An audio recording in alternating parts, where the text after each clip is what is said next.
Hello and welcome to Strictly Speaking. Language is the essence of our existence. It's what sets us apart from the rest of creation, and it's what unites humanity. Can we use language to bring us back together? So what is the problem? The problem started from when we relegated what education is. And it is because the reward system is bad. You have keyed into every aspect of education. If you do things without the parents, you're not getting it. If you do things without the teachers, you're not getting it. If you concentrate on school owners, there's something missing. If you ignore the public sector, you are not getting it. A lot of comedians have really gone out of their way to turn the English language upside down. Sometimes these things are funny. They come across as funny. I don't know why. I didn't make the rules. Welcome to Strictly Speaking. I'm Bimbo, OLOYEDE. Hello and welcome to Strictly Speaking. We've been looking at solutions to some of the challenges that we've identified in education and the use of English. Today, let's look at how mass comm students are preparing themselves for the job market. My first guest is Bisi King-Paul. Bisi, thank you for coming on Strictly Speaking. I'm happy to be here, Bimbo. Now, I wanted to talk about mass communication. It has actually become a very popular course in many universities across the country. Yes. And it's what used to be a potpourri of subjects apparently has been, what's the word now? Unbundled. Unbundled, yes. So we now have different aspects of the mass comm chain as single subjects. Yes. Do you think this is a good idea? I think it's a very good idea because I've found from my interaction with students that many of them study mass communication and they really don't know what they want to do with it. When I was at Unilag Radio, when they come for IT or, to volunteer, and you ask them, okay, what do you want to do with your mass communication? Many of them will say they want to be a presenter. So because presentation, that's the only thing they know. Yes. Okay, presentation is the darling of the mass comm students. Yes. But then, I used to tell them that there are different areas that, they can go into. So if they're aware of these areas, they can go into advertising, print, that's right. so many things. Then they will have an in-depth knowledge of these areas. Yeah. How long has Unilag FM been functioning, and what kind of facilities does it offer students? Well, I must tell you that before we started broadcasting, it took over 20 years for us to get that license, yes. Wow. It all started in 1982 with Professor Ralph Akinfeleye. Oh, that's right. He came back from the United States and started lecturing there.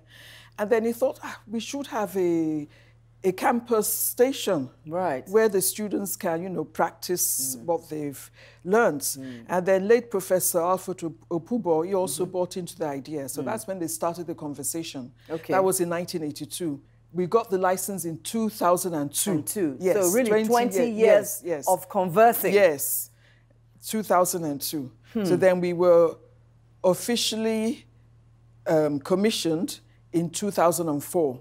December 2004, so that's when we started broadcasting. I think I heard quite recently that if you have a mass comm department, that it is mandatory for you to have either a TV station or a radio station on the campus. Yes. Is that a fact? Yes, it's one of the criteria for accreditation. Now? Yes, it's always been like that.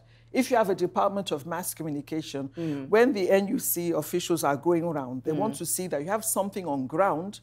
It doesn't have to be a big thing, but a studio where the students can, can practice, have practical knowledge of what they're being taught, in the classroom. So it's one of the criteria for accreditation. You know why I'm so interested in what the students do at Unilag FM and other such stations? I'm interested because many a time when mass comm students graduate, when they go to places looking for jobs, you actually find out that to some extent, I won't say a large extent, but to some extent, they are unemployable. They have not had the requisite hours of practical work? Because I've also been to a couple of places, and I found that many of the students are very good with theory, but when it comes to practice, there's a question mark. The issue there is that there are many students of mass communication, and any broadcasting outfit, campus broadcasting outfit, can only take a limited number at a time.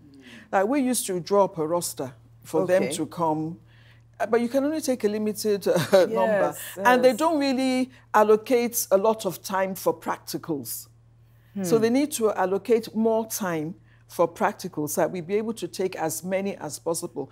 And maybe the industrial training should be extended, because right now it's just about 3 months, you know, which is not enough. It's really not enough. Because if you're studying subjects like electrical, electronics, I think theirs is 6 months or something like that. If you go to a polytechnic after OND, your IT is 1 year. So, you know, they have a longer time to get this practical experience. So maybe they should extend the period for their practical experience, yes. If we want to raise the standard of broadcasting, do you think that perhaps a period of internship, maybe for NYSC, for instance, instead of going to teach somewhere, you are actually sent to a particular station, whether it's a campus station or a station that is, you know, already in existence. Do you think that would help? Yes, I think we can have more NYSC, I can't call them students anymore, graduates, you know. They should be up, but you see, during my time, I think it was only one person that came she did her National Youth Service. She was sent to the Department of Mass Comm, and they now sent her to Unilike Radio. And because she was good, she was eventually employed after that. So if we could have more of that, not maybe sending all of them out to go and teach. Let me ask you one last question.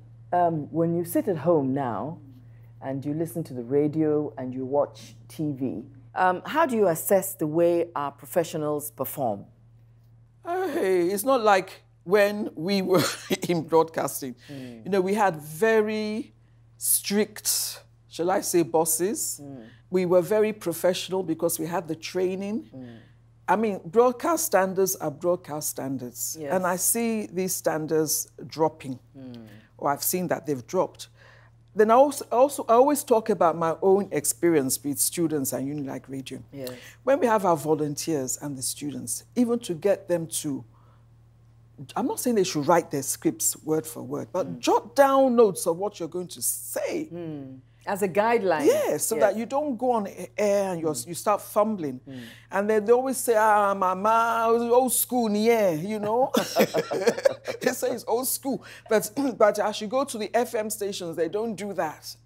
I said, but you have to jot down. So just to guide you. Because now some of you just find that they go on air. Some of them are just rambling, you know, not there really doesn't seem to be a shape. Focus. Yes. Or they go on air.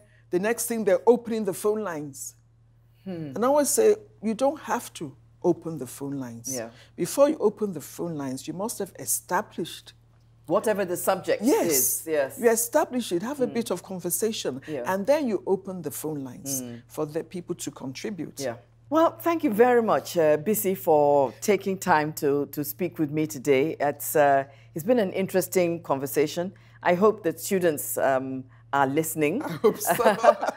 Because if it's music and entertainment, you know, they will listen. Yes. Well, this is useful. This is useful for them, you know, especially for those who really want to become professionals. Thank you so much. Thank you very much grateful. for having me. Thank you.